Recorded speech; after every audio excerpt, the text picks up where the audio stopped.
When I asked some Filipino people how many languages can you speak, their answers really surprised me. I speak Tagalog, Bisaya, and English as well. Siargao, Litibo, Subanhon, Tagalog, and Bisaya. Waray-waray, Bisaya, and English. Little. I speak Tagalog, of course, our mother tongue, Cebuano, and also English. I understand English, a little bit Tagalog, and pure Cebuano.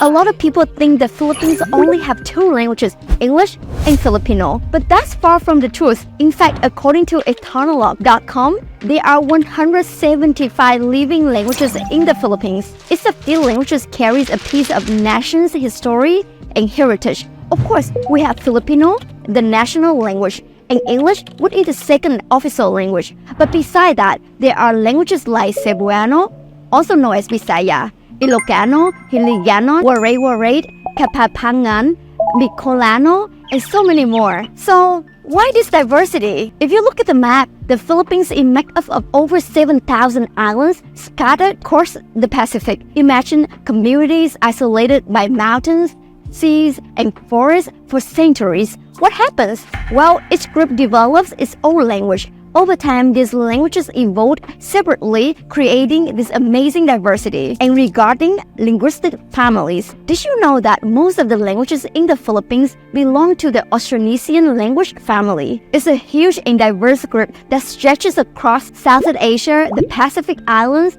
and even parts of Madagascar. This means the languages spoken in the Philippines are related to languages in places like Indonesia, Malaysia, and even Madagascar and Hawaii. For example, Tagalog and Indonesian Putih. Oh, without the H. With Indonesians, you have to kind of like pronounce the H at the end. Putih. Oh, she's Indonesian. Tali. Tali. Oh, but same writing, different pronunciation. Kanan. Kanan. Langit. Langit. Same. Exactly Langit. the same. Lima. Lima. Filipino, which is based on Tagalog, along with Cebuano, Ilocano, Hiligano, and Bicolano, all shared these Austronesian roots. They have some common features like similar vowel sounds and sentence structures. Their languages have evolved over thousands of years as Austronesian-speaking people migrated across the region, spreading their languages and cultural practice. Over time, these languages adapted to the unique cultures and different islands in the Philippines. And let's not forget the history. The languages of the Philippines have also been shaped by foreign influence throughout history. During the Spanish colonial period, 1565 to 1898, Spanish had a huge impact on many Philippine languages, especially in vocabulary. Let's take a quick look at the video where my friends Chloe and Tiger have surprised each other by how similar Tagalog and Spanish are. Vamos. Let's go. Mesa. Mesa. Silla. Silla. Ventana. Bintana. Cuchara. Cuchara. Tenedor. Tinidor. Zapatos. Zapatos. Escuela. Escuela. Familia. Familia. Calle. Calle. Basura. Basura. Martes. Martes. Manzana. Manzanas. Repollo. Repollo. Pepino. Pipino.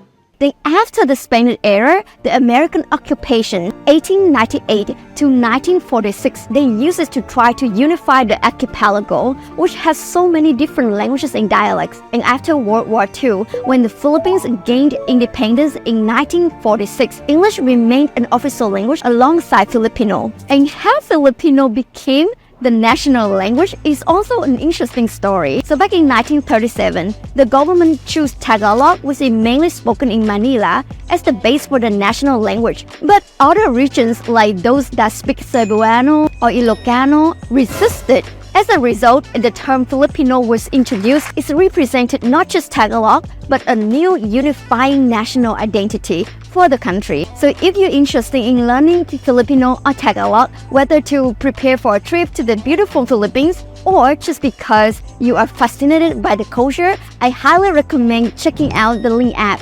It's had the free lessons, fun games, and get you started with this beautiful language. The link is in the description below. Besides Filipino and English, the government is also working hard to preserve local languages and promote national identity. Local communities are passionate about their languages, and efforts to document and protect them are ongoing. I even met a local Cebuano lady who told me how local languages are taught and used in schools. Mix Tagalog. Yeah, here in the Philippines, mix. The teacher discuss English and then they discuss into translate Cebuano or Tagalog. So maybe in one lesson, then that the teacher can use 3 languages to teach. I think 9. In the school, my son is go to school for grade 2. They have math, PE, some, but the kid took for English, then they translate to the teacher Cebuano. So I hope this video gave you a little more insight into the linguistic diversity of the Philippines. And if you want to learn more about languages, check out our videos on why Indonesia has over 700 languages. Bye here and I see you there.